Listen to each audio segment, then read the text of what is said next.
This is the Lekker Rugby Pod, only on Megafoon Rugby. Welcome back to the Lekker Rugby Pod, episode 129, to those who don't know, and I'll put it in the description, I promise. I didn't know about the search engine. Somebody taught me something last week. Harry, people have been asking whether you got lost, were you shipwrecked or marooned? It looks like you were. What's going on there? How's it, India? If you exit the San Francisco airport, which is the quietest airport in the world, and you start driving north towards Russian Bay, Point Reyes, you can come across a steep cliff that is adorned by eucalyptus trees. Open your windows and drive, almost like you're in a car commercial for Audi or Porsche. And as you drive, you'll smell more and more eucalyptus and the crashing waves and the biodiversity that rivals Kirstenbosch, and get down to a place called Stinson Beach. And it's just a lagoon with a low dune and a Michelin star bakery and a little post office and a tiny shop where you can know everyone by their first name after day two, a bookstore or two. And it's upon this beach that I sat and started thinking about how good is the season, how good is the cycle, how good are these people, how good are these the Bocklings and the veterans, how good is this cast of characters, how good is Don Human and his harbor. And I started wondering. So here I am, quiz me, how good? Well, typically, and as we do, you and I, we talk about these things on WhatsApps, endless WhatsApps, and a random phone call in the middle of the night. And we wanted to do a bit of a review of the season, like you just said, and inevitably it digressed into how good the Springbok side actually is. And you sort of raised the question, and it got us thinking: is this the greatest rugby side of all time? Compare them to the All Blacks, compare them to some other teams in the past that did exceptionally well, including our own 2007 World Cup winners, even 95 World Cup winners for that matter. But it's not as simple as that. I mean, you can't just willy-nilly compare Richie McCaw to Siya Kolisi, for argument's sake. How did you do that? Number one, is it the best rugby side of all sides? And, whatever your answer is, how did you get to that answer? This is the Lekker Rugby Pod, only on Megafoon Rugby.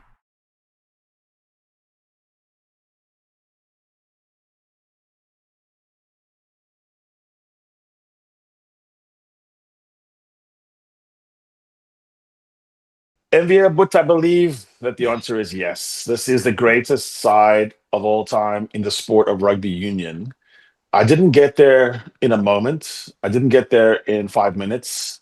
I got there through a syllogism, which is where you take two things that you can prove or nearly prove are true, and upon them you base a structure of rigorous methodological thought, and you go through it step by step. So I'll take you through my step by step. And the first caveat is, don't talk to me about GOAT players. You have to get into the positions themselves. There's never going to be a GOAT player of all time in rugby. It's too militaristic. It's too difficult. There's a regiment of players. There's too specialized.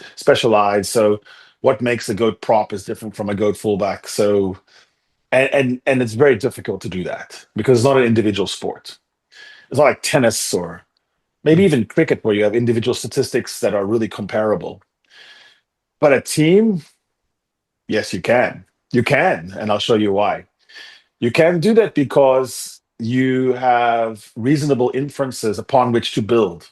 You always have a competition. You always have a field. You always have a market, if you will. And you can compare markets to markets. You can compare the weakest 5 players on a squad of 23 over time and put them together in a mythological competition. You can examine the growth in CO2 and load max, in bench press, in deadlift, in speed, in tactical acuity, a team's ability to play 5 different ways instead of 1 different way, the ability to look at the worst 6 nations team or 5 nations team at a given point in time, and then compare it across, collate it to now. The rise of Argentina, the ability when both France and England good at the same time, instead of one or just the other. And so when you start to do that, you can develop a grid, if you will, in which I think you can be reasonably sure. And then it'll be close. There won't just be one clear standing above all Mount Olympus. but you will come down to 2 or 3 teams in a sport that's as young as rugby. What do I mean by young in the professional sense? And here's my first syllogism. The greatest rugby team of all time, could never be drawn from the amateur era, for the same reason that you couldn't do that in boxing, that you couldn't do that in uh, any kind of combat sport, collision sport. You'd have to do that in an individual sport. But the rise of professionalism, where you have a high performance center like the one the Stormers invited me to in Belleville, where you actually see the level of nutrition, of science, of recovery, of young men dedicating their lives to the finer arts of whatever that is unparalleled in the amateur era. So you could have Jan Ellis. Now he ran the dunes of Namibia or Southwest Africa at the time. He took rocks and he was like a rocky guy, just invent weight resistance. But that's not the same as what it would be now. So if Jan Ellis, you took his mentality as an amateur and put him in today's world, he would be absolutely a unit and he would be up there. You take Rob Lowe with his speed and his ball sense, and you add 5 kgs of muscle on him besides, then he can vault. But the problem with that comparison is inside the amateur sides, let's say 35 people toured. They were gentlemen farmers. They were part-time insurance salesmen. There was a guy studying to be a doctor. And the body fat on pinch test, the ability to get off the floor and do repeat efforts, the number of knock-ons per handle, the length of a punt, the ability to run away from someone with 9.9 speed versus 10.8 speed. When you dig into those parameters and you start looking at the worst or the weakest 5 players on a 23-man squad or a 20-man squad or a 35-man squad, and you compare it now to the number 6 team in the world, you would find that the number 6 team in the world will be better. Even though it sounds sacrilegious that Frick Duprier wouldn't be able to do that, he himself would rise to the occasion, just like any great tennis player, John McEnroe or Bjorn Borg. Given today's equipment and fitness, they would rise.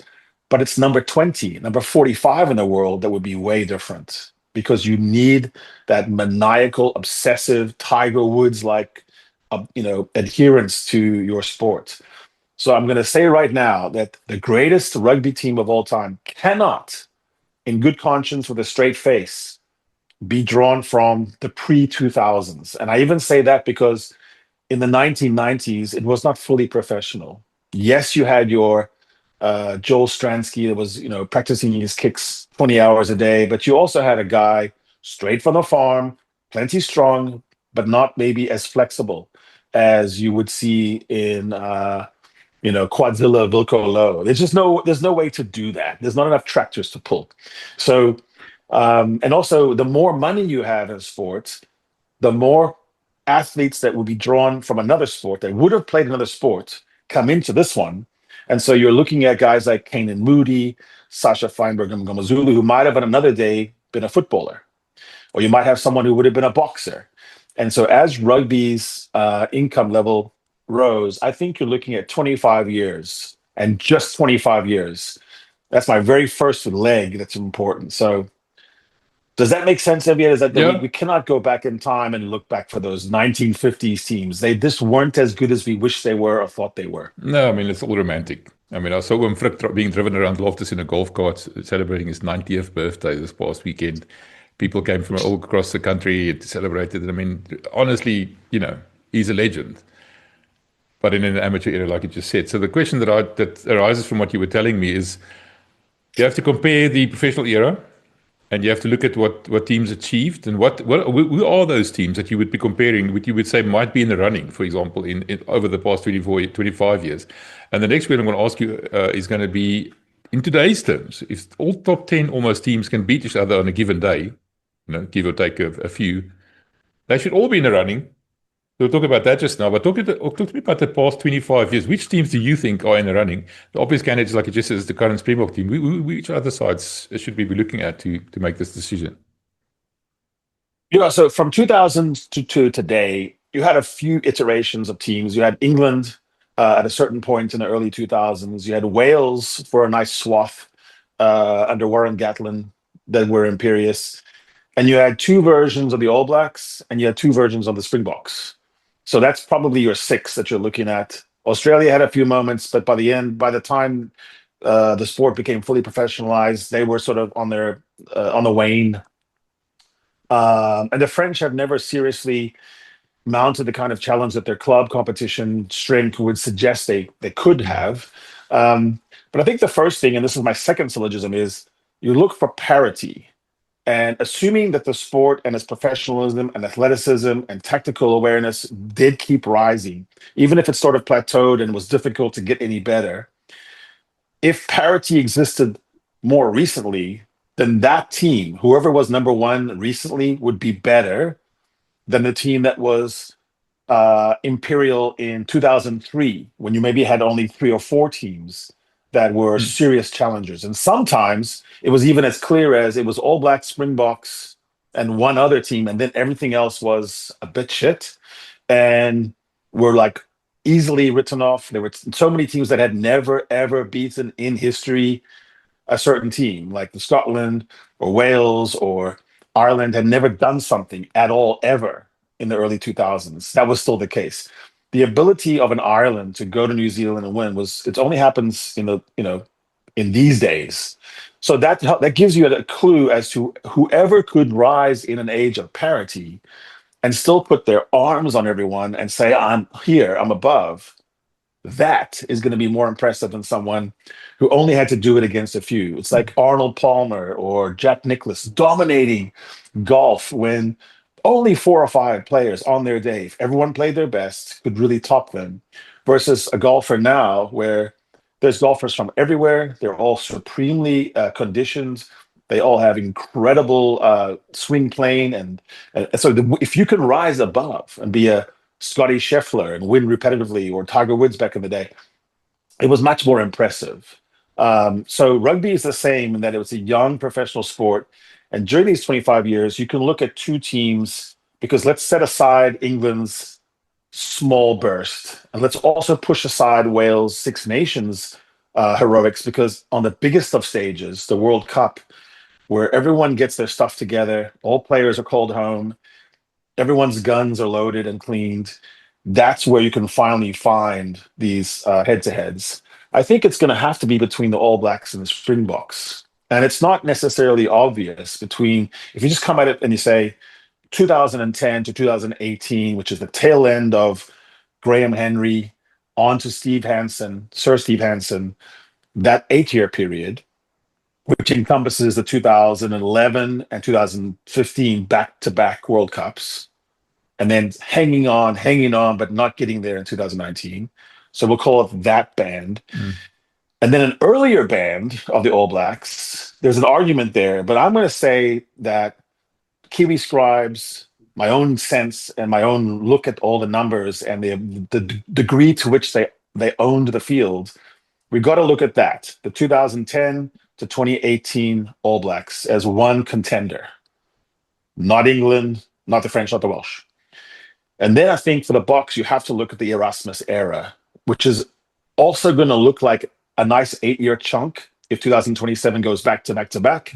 But even now, at 6 years, we could say, let's look at that. Let's see, is there a case to be made for the 2019, 2025 Boks or 27 Boks to be better, same, or just below those All Blacks? And here's where it's interesting, because they did overlap in a very narrow era of time, which was the end of Heineke Meyer's Boks in 2015 in the rain at Twickenham at a semi-final, 20-18, with a fully mature, locked and loaded All Blacks with generational players, Dan Carter, Richie McCaw, Kieran Reid, Sonny Bill Williams, the panoply of all their best players at many of the positions, players they would love to have back now, against 20-year-old, 21-year-old, 22-year-old, and 23-year-old Eben, Andre, Damien Delende, Jesse Creel, Frans Malherbe, Peter Steptoe, on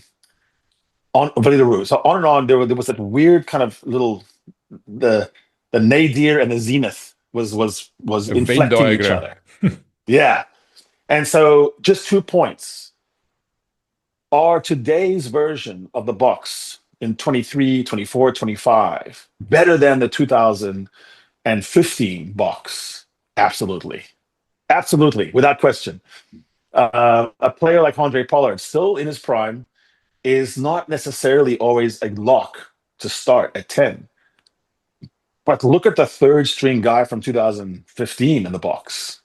But I want to make sure I say something here, because we're not forgetting Jake White's box. We're not forgetting our brethren on this channel, Andre Pretorius and CJ van der Linde. But they couldn't hold it. They couldn't hold it for a cycle, and then a mid-cycle, and then another one. So I think even though the names, they ring immortal, Habana, Matfield, Buerta, Bakis Buerta, all of them, stalwarts. When you look behind that, when you say the sort of Vaynant connection, Butch, Ricky, Percy, Alberts, and we start to compare those across the time and look at who are the mid-range box of this Erasmus era, where you have people like Marks playing on the bench for a long time, one of the greatest forwards, I think, in world rugby, where you have a second string, a bomb squad that just didn't even exist. So I think we can clear the decks, where it's just straight up conversation between Steve Hansen, when Graham Henry's and Steve Hansen's All Blacks and the Erasmus box. Something that jumps out at me, just help me here. And then after you've helped me, just that word you keep using there, syllogism or something like that. I had to go look it up because I've never heard of it in my life. So I want to put it on the screen here so people can know what we're talking about. But isn't it the thing that jumps out to you as well, the 2007 Springboks? I know I'm sort of digressing a little bit, but that's sort of my thing. The difference there is that Jake White was never given the chance to take that team any further. To Graham Henry, Steve Hansen, that's exactly right. There's a difference. I mean, let's just, for the sake of this argument, assume that Jake was given the reins for another 4 years. Would you not have been able to make it at least a back-to-back, and then maybe elevate this team into the, at least one of the better teams of all time conversation? Would have been close, right? And these woulds and coulds and ifs and ands and buts. Imagine Jake does that, and Jake does it well. In 2011, he actually pulls another one, and it's back-to-back. Imagine if 2018 is not a reverse froth roll call on Victor Madfield, and Lambie goes in and slots the penalties on reversed, and it's 21-20 or something. And what if you have the opportunity of a back-to-back, and then you have just total world domination, and the Boks are the best team in any competitive sport. And now you can bring in football, you can bring in any kind of sport, right? But we're not there. We don't know what happened. And South Africa is weird enough to say goodbye to a coach who just won a World Cup. Most countries would hold on to that forever. Look how long Warren Gatland rode his modest success in the Six Nations at Wales and Lions. They just hold on. So we're not in that country. We're in a country where we belong to a fan base, where everything is not good enough unless it's perfect. We are the incredible winners, but also incredibly difficult losers, and any dip in form. So I would love to examine that as a counterfactual, almost what would have happened. I love those history games where you say, and what would have happened if Russia had beaten Japan in their naval war of 1908 or something, and then see what would have happened. And so sometimes you come back to the same. But I think we can put aside Jake's formidable submission to be considered, just like we would the former All Blacks in the earlier part of the century, and just focus on Shag and Rassie, Hansen and Rassie, and just see how did it work. And I think here's what makes it different between this era and the era of 2010 to 2018. Sorry. Explain the word to me quickly. You forgot to explain that word to us. Sorry for that. Sorry. A syllogism is where you are trying to piece through arguments, and you know that it's multifaceted. So what you take is one really clear truth. You state your assumption, so you're being completely intellectually honest. And then you have the other one. And upon those two, you rest your argument. And it's an argument. It's an assertion. Like, no one can prove to me that I'm wrong here, nor can I actually prove to you that I'm right. but there's based on the fact that rugby, like every other sport, especially when it's still new to the professional era, is going to be on the uptick, on the escalation, on the ability to handle breakdown, scrum, line out, attack, breakdown defenses, pose defenses, the depth factor, the ability to scout referees, to understand how to gameplay and to scenario post. That's clearly one of my pieces of syllogism. The other one is going to be that we first have to figure out inside each camp. And the two great rugby playing nations have two incredible contenders, this Hansen and this Rasmus. Once you put everything else to bed, now you can do a head to head. And I think you can do it because you're not just comparing the teams itself and the team sheet, and that using it kind of, oh no, Ma Nonu, so much better than David Delende. You don't know that. That's not really how rugby is played. What you can do is say, to what degree did New Zealand dominate the era of 8 years between 2010 and 2018? To what degree did the Springboks govern from 2019 to 2025 or to 27? And when we compare those two 8-year segments, which one was the tougher one to dominate in? And we can assume that both actually had about the same amount of domination, especially 27 of the last 30 tests won by the Boks. The worst output was 4 tries on this end of year tour. The ability to score, players that are coming out of nowhere almost to be potential Dan Carter types, and they're not even necessarily the first round picks. The depth factor, I think we can get there. But the syllogism depends on these two main pillars.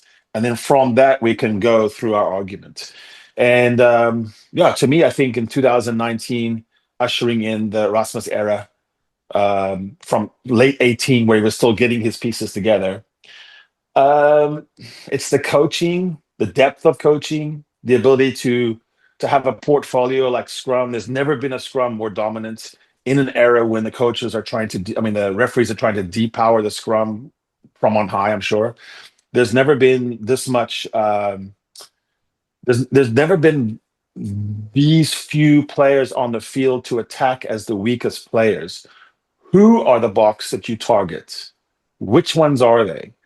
I can tell you in the 2010, 2018 era for New Zealand, there are players you can say that they were targetable. A reserve prop, a reserve hooker, line out. There was not as much speed on the field on the forward pack. Backs have always been quick, but now we're in an era where the forwards themselves are quick, and sometimes the forwards are as quick. We're in the era of hybrid, invented by Erasmus.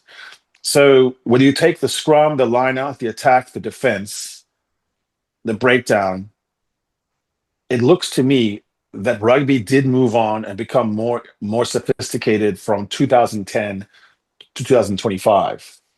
When you break it down between those teams, I think New Zealand was facing a sort of up and down South Africa, to be fair, during that era, from 2010 to 2018. 2009 would have been the high point, 3 wins against All Blacks. But from that point, from 2010, 2018, a lot of valiant, brave losses by Meyer, and then Coetzee just getting hosed.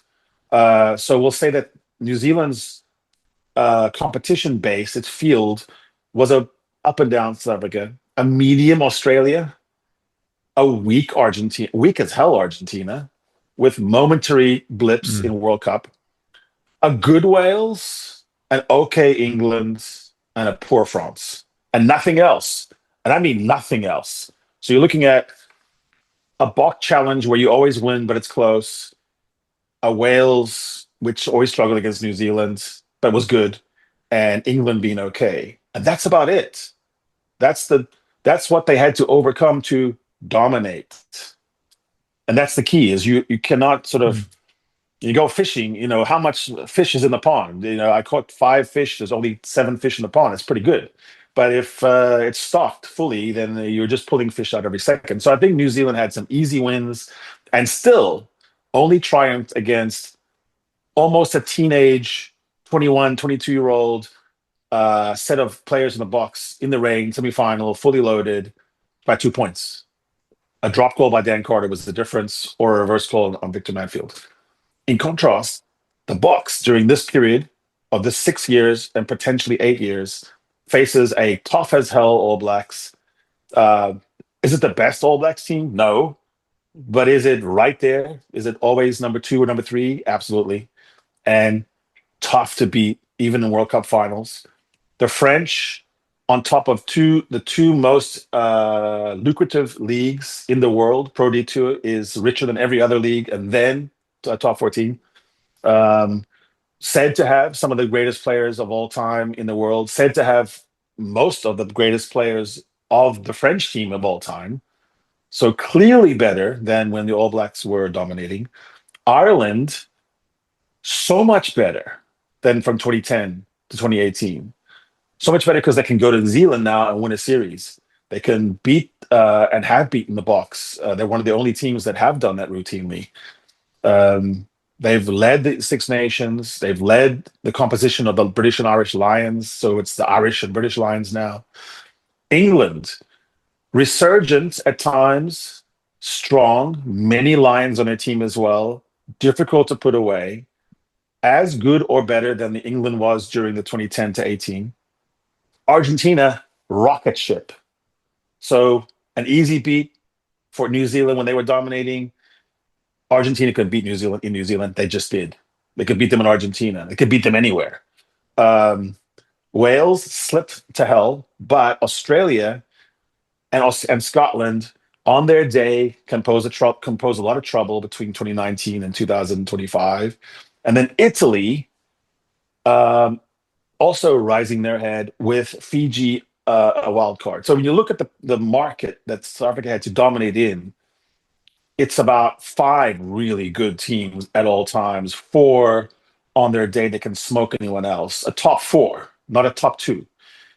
So when you look at those numbers and you compare, it was much harder to go back-to-back when you're the Boks than it was for the All Blacks to go back-to-back when they did. And the Boks are poised right now with this year under their belts, having blooded so many more players, with people like Mani Leboeck and Sasha ahead of Pollard, perhaps, in the depth rankings, where you have a Faf de Klerk, a really, really useful 4th stringer, where you have a scrum that can lose a World Rugby Player of the Year candidate and scrum to smithereens, a team, literally scrum someone into the dust, a top team.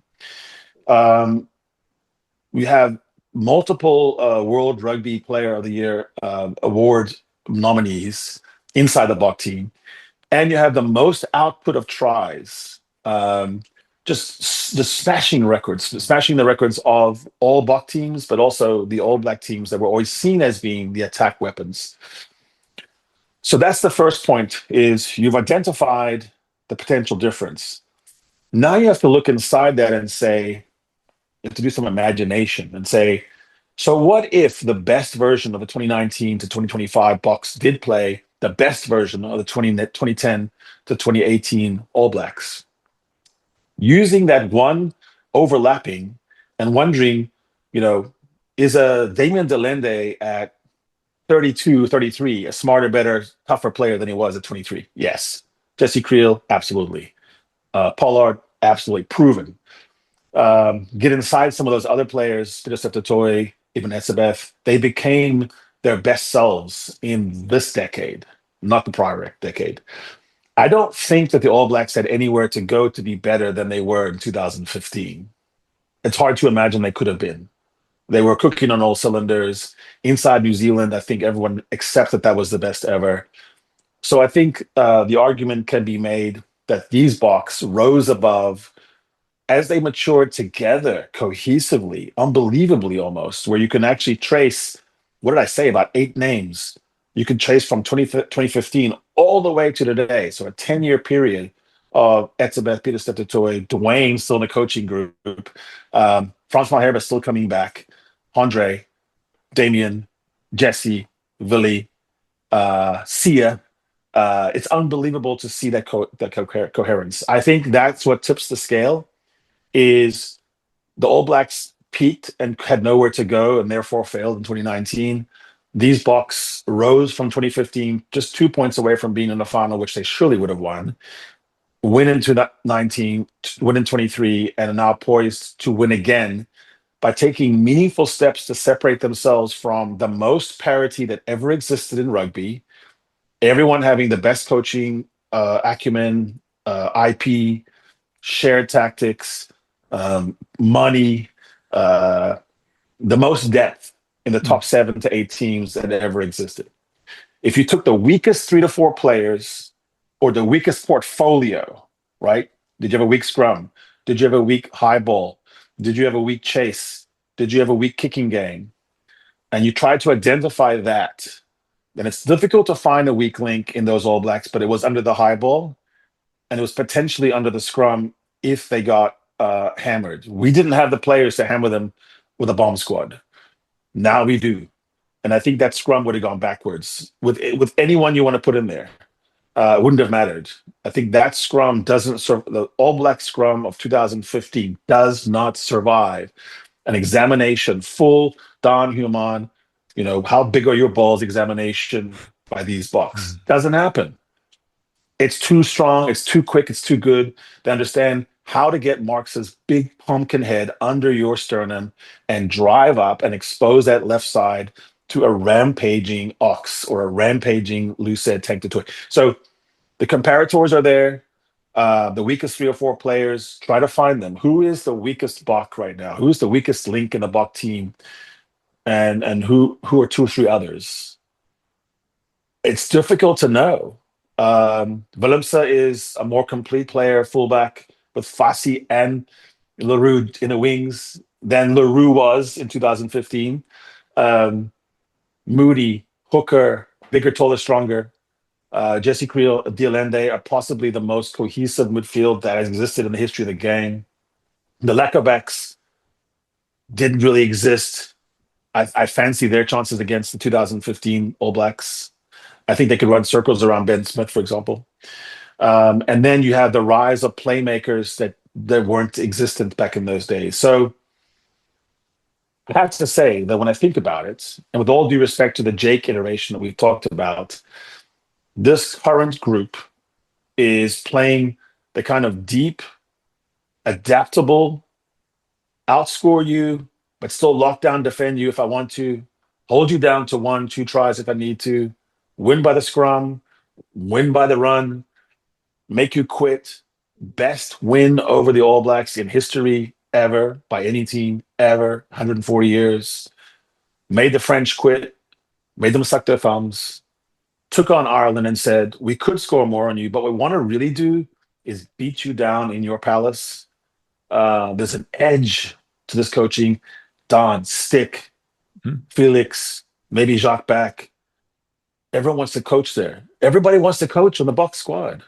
They're coming from everywhere. And so I think there's something here that elevates it. And there's one way to put this completely out of the question, of course, is in 2 years to stand with the trophy aloft and whoever that captain is, and we all be weeping, drinking, and celebrating together. But until that time, and on the basis of this year, of this exact year, I think it takes it over the top. And I cannot find that when the All Blacks toured in 2018, 17, the times they tried to play 5 tests in the Northern Hemisphere, they lost one and they squeaked by on one. 2018 or 12-11 against England, and they'd lose to Ireland. This Buck team with third stringers smashed everyone.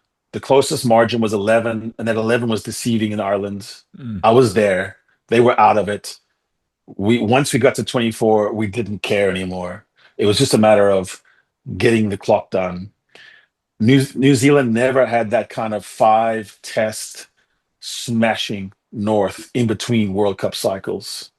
So I can comfortably anoint, logistically, philosophically, and out of my own perfect arse, that this team is the greatest rugby union football team of all time for Test Nation.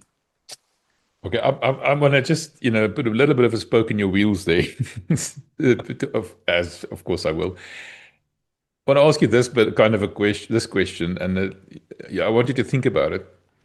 I agree with you. I think it's probably the best rugby side of all times. But more importantly, and I think more critically almost, is it's not the best coached rugby side of all time. Is that not what's making the difference? The guy that Yes, I brings think that's innovation and the yeah. taking everything to the next level, developing players, blooding 50 players in 1 year, doing things out of the box, bringing overseas coaches into South Africa, which was sacrilege only a couple of years ago. And that's what I'm getting at. If this coaching team was coaching New Zealand over the past 8 years, would New Zealand not have been the best rugby team of all time? Wow. So the first question I think is going to be clearer for me. The second one's really good. Well done. That's a great question. The like people in relationships, like people are different with different people. Like you could say, Albert is all about this in his first marriage and all of his relationships, but then he meets, the woman of his dreams, his second marriage, and he's a completely different guy. Which one was Albert? So I don't know if the All Blacks, if coached by Rassie Erasmus, would get the same Rassie Erasmus that is the Rassie Erasmus that can coach, Boan Venter and Damian Willemse, because there's something about the way that Rassie can talk to Sia where you can rely on a colloquialism, a slang, a deep knowledge into the Eastern Cape to tap into that extra. But I also think you've put your finger on it. Also, is that coaching team is also heavily Irish, and it's got IP from across the world, and I think that is the point of difference. So let me just say this: I think this coaching squad is definitely designed and built for the South African player from Gen Z or Gen X or whatever this is, Gen whatever, Alpha, whatever. The guys who are 20 to 35, it understands it. Is it possible that you could just say you're out of this relationship and you're in this relationship and it's going to work just the same with South Islanders, laconic guys, Maori? I don't know, maybe, probably not. So you'd probably have to make a few twists and turns. Maybe stick doesn't work there. Maybe Don Human doesn't translate into, Kiwi, slang or something. I don't know. But I think the first part is clear that when I say that this is the greatest, I think they could outcoach Shag on his day, Rassie versus Shag, give him enough time, and they're getting ready for the same tournament, give him more troubles. And if he couldn't, then he could have Felix come from behind his wingman and give this punch. And if not, then Human gets it. And if not, then it's Jerry. It's almost like this team is a bit like the team itself. The coaches are a bit like the team itself, and that Oh, it's that's a good point. each one gets to perform on the day. So if we had instead of a man of the match, we had a coach of the match, it wouldn't always be the head coach. But you still give Rassie the credit because he scouted them, he builds them, he makes them happy, he makes them able to speak up, lean in the coaching box. You see Tony Brown getting his swag now. He's saying no to Rassie. Don't do that. Do this.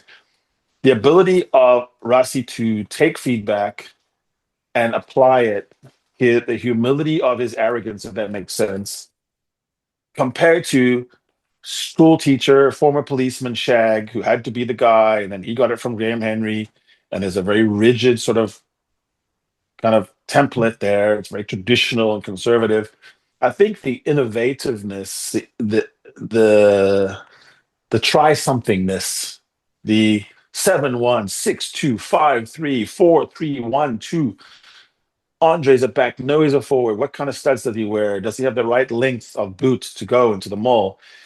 It's too many curveballs for the old-fashioned, incumbency. You own the jersey, Dan Carter. And I don't think that on an athletic basis, on a purely athletic basis, that the teams before this could cope with the level of speed, swivel hippedness, lacquer-backedness that we can put on the team, on the field. I just think that if you're really honest about it and you compare what that looks like, you start to have trouble when you're looking at Conrad Smith up against the new breed of athletes that could have been playing b-ball, hoops, gridiron, soccer, boxing, just running, athletics, are now being brought into this extravaganza, this circus we call Rassie world.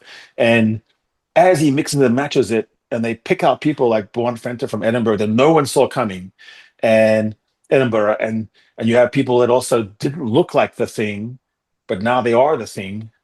Like, and people have to be honest here, because I know I'm a keen student and I look at things, but I didn't see some of this coming. There's some players on there where I just think, wow, how did you know that? And at the locks, let's look at locks. What did All Blacks ever have? They had Sam Whitelock and they had Brodie Retallick. They've searched in vain for a replacement to Victor Kano, Jerome Kano, I'm sorry. And behind McCaw, they didn't have this wealth. When you look at this team the Boks have right now, I mean, how many good locks are there if everyone's healthy? Eben, one of the greatest of all time, Lewitt, Archia, John Klein, Ruan Nortia, the lineout captain now, it appears. You could just keep throwing bodies in there. And that's why in a tournament where everyone's always going to lose 3 players, maybe 4, that's what tips the scale. It's the fact that the weakest lock of the Boks right now is just as good as the 3rd best lock for the All Blacks back in that day. That does go back to coaching, because someone's got to look at a player and say, I think Elrich Lowe is the thing. I think he can play these positions. It's to notice a player like Ben Jason Dixon. It's to see someone like Edville van der Merwe. It's not always obvious. Like we say it's obvious later, but who are your 3rd or 4th string guys? In the end, they play a big part in whether you can be a dominant team. And make no mistake about it, 27 out of 30, number 1, except for a few weeks in 4 years, and the one everyone's shooting at, the one everyone's gunning at, the recipient of ridiculous red cards this year, the recipient of a proper red card for Eben, and a terrible show there. It's just a cut above. And I think we'll be proved right by time. Now, could someone come in Australia and upset the apple cart? Yeah, I'm sure they could. But right now, I bet this beautiful house here on the northern coast of California, the opposite. I think this is actually what we're looking at.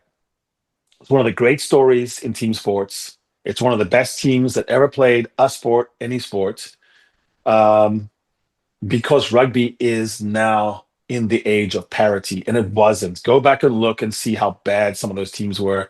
Go back and look and see there was only ever 2 or 3 teams or 4 teams that really had an actual shot at beating the number 1 team in the world. Every single team can do it through number 8 or 9 now. I know you sort of summed it up nicely, and I don't want to spoil the ending, but you talked about the age of parity. So in the age of parity, what sets a team apart from the others? We talked about the coaching being exceptional, everything else, but I want to ask you this next kind of curveball question.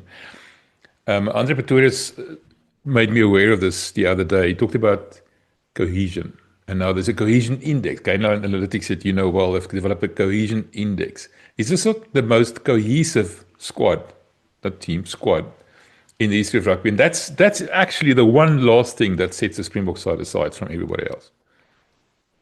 Yeah, it's funny because it's counterintuitive. I've talked to Ben a lot about this, and Ben observes that yes, whilst the players are now spread across the world in a diaspora of players just like us as South Africans, so that you have so many players in Hokkaido, Honshu, Scotland, Ireland, all over the place. When you really trace it back, and I mean, I'm talking to primary school, I'm talking about representative era, I'm talking about how many scrums have you actually scrummed down next to each other. And this is where Ben and I differ, by the way. Ben thinks the game is the game is the game. I think cohesion in knockout games for something weighs more. Like you get more cohesion points at that. So I'm kind of agreeing with Ben, except I'm disagreeing with him on how you get there. When you look at that number of World Cup knockout matches you played together, it's like if you were doing some kind of, it'd be like Springboks would be like this, England be about here, New Zealand about here, and then everyone else down. So like it is unbelievable to say when you look across and you say, just the Stormers kind of pedigree, back in 23. Hi, France. Hi, Bongi. Hi, Kitty. We've been scrumming together since we're 16. Like, literally, at locks, or just maybe the blind side of locks. So Eben and Peter Steph. How many times have they played together already? When you look at combinations around 9 and 10, when you look at what that's doing, show me a midfield that knows more what they're going to do than Dukes and Jesse. It doesn't exist. And so I think, yes, I think that's right. But you have to go beyond, underneath, into the school system, into, um, Parl. When you just take people who played against or with each other in Parl, it's ridiculous. So, I think that's true. Now, there are other teams in the world that have something similar, so Ireland, but they never got beyond the quarterfinals. They never had that white knuckle heat.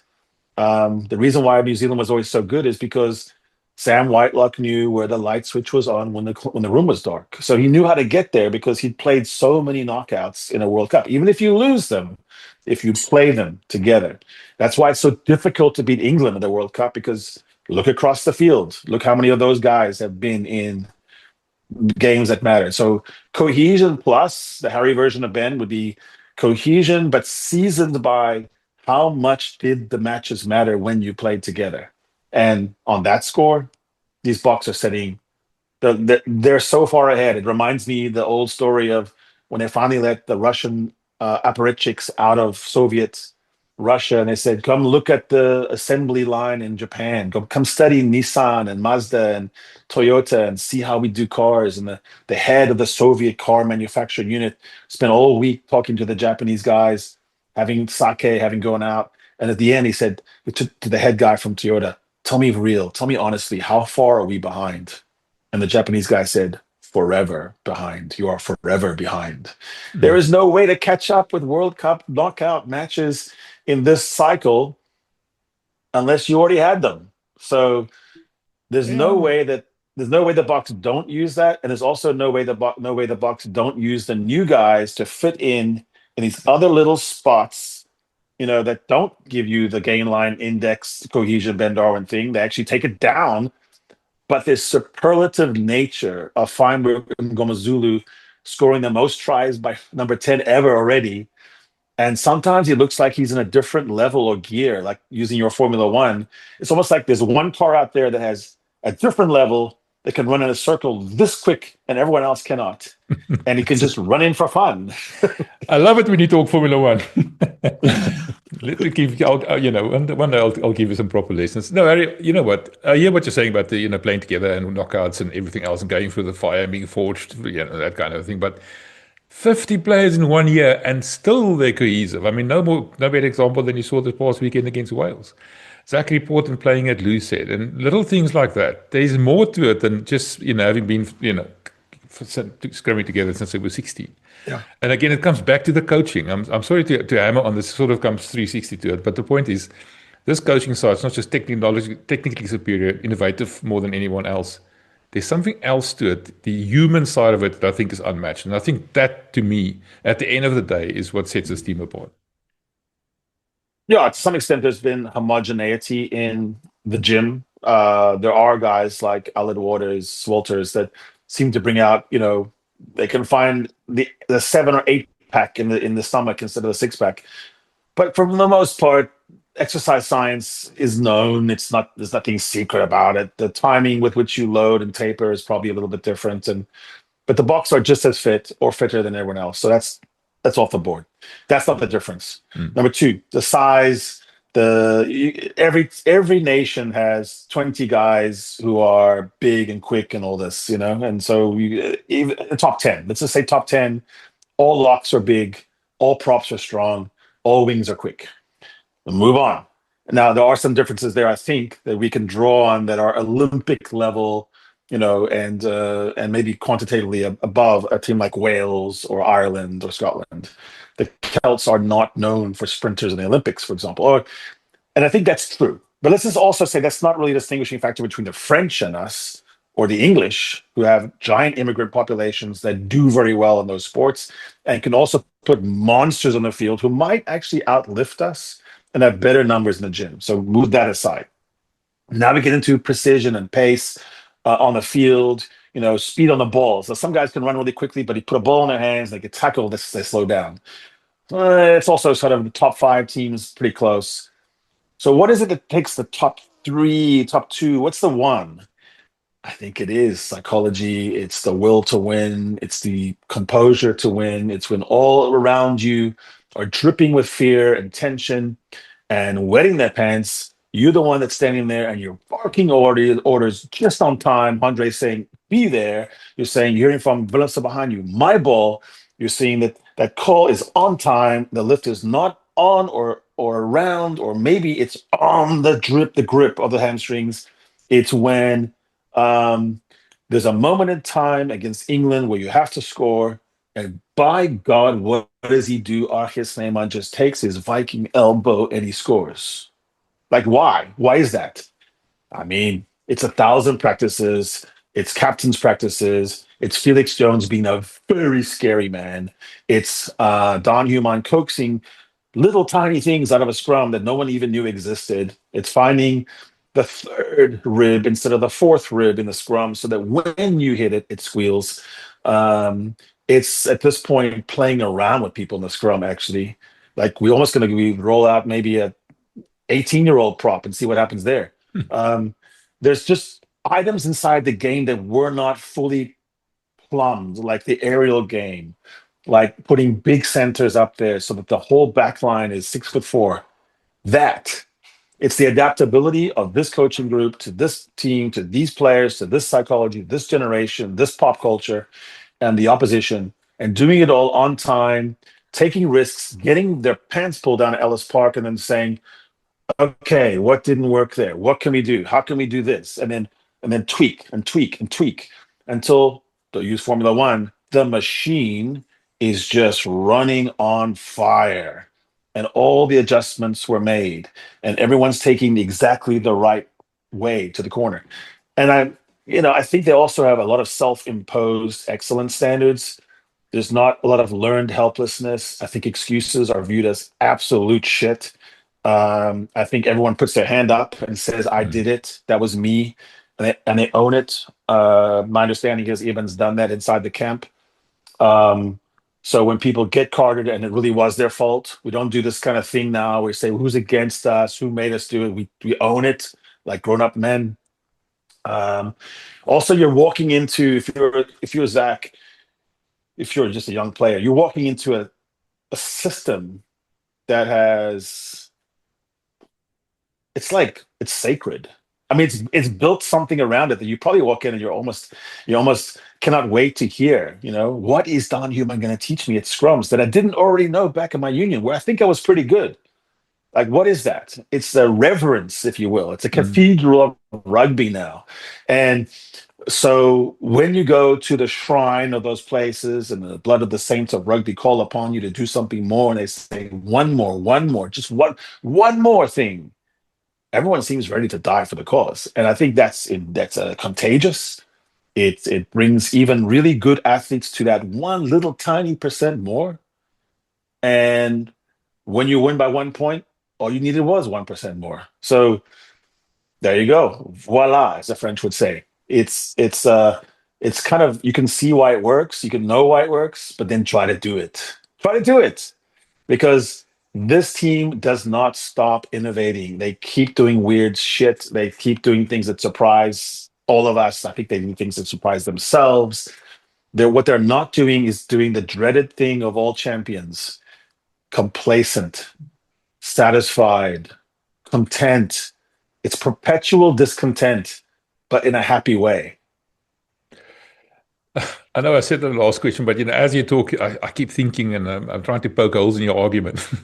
But also, I wanted to ask you again on the coach's question. If you look at successful sport teams all over the world, Manchester United under Alex Ferguson, you know a couple of the NFL big shots. They were there for ages. When New Zealand was successful, the coaches were there for ages, and the successor came from the same group. So it was effectively a perpetual machine almost, if you want to call it that. Russie's been there since 2018. unheard of. I mean, what's the one distinguishing factor about South African coaches in the past? They were chopped and changed like anything. I mean, every year there was a new coach. Ever since that consistency came in, he was allowed to make mistakes, he was allowed to fail, and allowed to succeed. Is that not another distinguishing factor, maybe? I think so. Although I will quibble a little bit on the characterization of Rassi's tenure because he was always behind the scenes involved. He owned the IP. He had a tremendous database of numbers of players when they were 12, 13, 14 years old. He was good at talent scouting, something Jake is really good at too, and Heineke, obviously. Um, Western Province, obviously Cheetahs in Western Province. He was involved in Saru on the bank, almost like Dave Vessels are doing now. He was doing that. When he went away to Munster, I think he was all the time, 50% looking at box. And he just like I think he was studying them more than he was studying his rivals in Ireland. That's my opinion. It's not based on anything. And so I think he was ready when he hit the ground, stung by the loss to Ireland in 2012. Was that what it was? And no, it was more recent, 2017 maybe. And 35, no, I think 35 point, yeah, yeah, loss. I think he was thinking about it. He was ready. He had the organizational brain to be able to hit the ground running. Maybe some coaches really do need 3 years to acclimatize. Rassi is not that kind of guy. He needs a year, and then he's in, and he's ready to throw punches. So I also think some of the stuff that went against us, even the ban of Rassi, is part of the story. And I think if it's told properly, maybe one day we will. Maybe you and I can write the book with Rassi. Mm. Uh, like to walk through his personal growth, and to some extent this team is an embodiment of him. To some extent it's an embodiment of the country itself, the beloved country, the country with so much conflict in it, so well suited to rugby. So full of challenge, and so full of like rugby is not a team, not a sport where everything goes your way. Even against Wales, they had about 2 minutes that went their way. So like most games, it goes against you for at least 10, 15 minutes, and you have to hold on.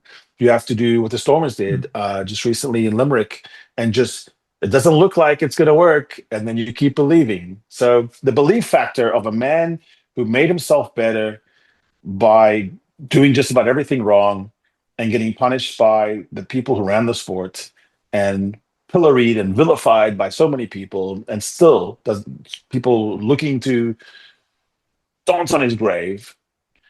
The ability of him to bear out from under that and not become sour or bitter, or give way to poison, but instead find the best in each of his players, to scold them when they had done something wrong. Remember when Sasha wasn't upfront about his injury and he got a little bit spanked, and he even now says he's going to get a snot clap. He's always chastening them like a good father would. Like don't let them win too easy. Make you lose, lose, lose, lose until you win. I think all that is part of the story, and it would be remiss of us to look beyond the fact that there's some generational players. Right now, if you were to do what you shouldn't do, which is talk about goats as players, Peter Septitoy, Malcolm Marks, Gibbon, um, Dwayne, Damien. There's people there that you look at, possibly Colby, if he can get more games, and actually he has fewer caps than people think. Um, it's hard to go beyond them as the best that ever were in Springbok history. And if you were the best that ever was in Springbok history, then you're one of the best that ever was in the world by definition. Sorry, France. And I think that if you can look at it that way, you can see that there was a confluence, a perfect storm, a good storm. This is not a Stormers reference, of all these good things coming together at the same time, from the dust, from the dregs, from we were down in the gutter, just 50, 70 our way to nothingness. And it built. It was always there. Let's just be honest. It was always there. It was mismanaged. It was terrible administration. It was guys in suits with their head up their arse. When things came together, the natural talent, the beautiful symphony of the Rainbow Nation is singing like no one ever sung in the history of rugby now. No, love it. Thanks, Harry. That was a good one. I've got a couple of other arguments, but we're running out of time. Yeah, so maybe we'll continue it another day. But I obviously have to agree with you. No doubt about it. Thanks, man. That was good. Thanks. Cheers. This is the Lekker Rugby Pod, only on Megaphone Rugby.